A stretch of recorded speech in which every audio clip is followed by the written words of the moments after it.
Upulatu Kota Ambon pimpin upacara Hari Lahir Pancasila.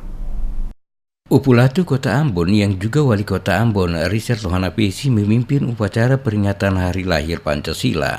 Upacara yang diwarnai nuansa adat tersebut digelar di Monumen Gong Perdamaian Dunia Ambon. Pantauan DMS Media Group di Monumen Gong Perdamaian Dunia, upacara dimulai pukul 8 waktu Indonesia Timur. Upacara yang digelar Pemkot Ambon ini berbeda dari upacara sejarah nasional. Wakil Upulatu Syarif Hadler yang juga Wakil Wali Kota Ambon terlihat mengenakan pakaian kebesaran adat Maluku. Para tamu undangan yang hadir dalam upacara ini pun kompak mengenakan pakaian adat Maluku. Sejumlah ASN juga menggunakan baju adat cele dan kebaya, ada juga yang berseragam korpri dan hitam putih. Pengibaran sang saka merah putih dilakukan 3 pengerek bendera berpakaian serba hitam dipadu lilitan kain merah atau kain berang di kepala dan pinggang. Tiang bendera merah putih tertancap di puncak pelataran monumen berhadapan dengan gong. Ketiga ASN yang ditugaskan mengibarkan merah putih sukses menjalankan tugas. Di tengah suasana upacara, terakan air hujan pun turun. ASN yang hendak memakai payung untuk menghindari basah langsung ditegur Upulatu Kota Ambon Richard Lohana Pesi, tujuannya agar upacara berlangsung kusut dan hikmat. Usai memimpin upacara, Upulatu Richard Lohana Pesi pun mengajak seluruh anak bangsa di Kota Ambon menjadikan Pancasila sebagai rumah kita.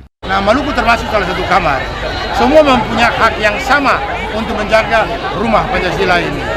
Itu yang menjadi pertimbangan kenapa dalam kebersamaan itu baik pegawai negeri, TNI Polri maupun RT RW ya, petugas-petugas Limas seluruh terlibat dalam merayakan Pancasila kali ini. Saya hanya mau pesan satu saja, ingat kita ini Indonesia, kita ini Pancasila. Dan jangan lupa Pancasila itu adalah rumah kita.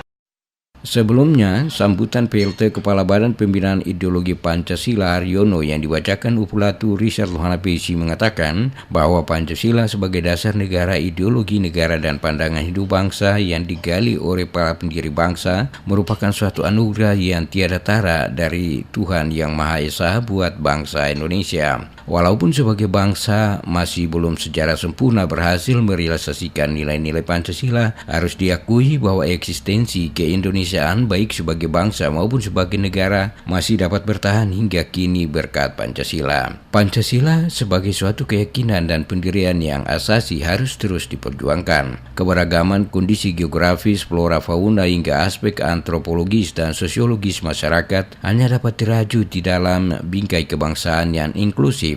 Proses internalisasi sekaligus pengamalan nilai-nilai Pancasila harus tertanam dalam hati yang suci dan diamalkan dalam kehidupan sehari-hari. Melalui momentum perayaan Hari Kelahiran Pancasila, seluruh warga diajak membangun kebersamaan dan harapan untuk menyongsong kehidupan berbangsa dan bernegara yang lebih baik.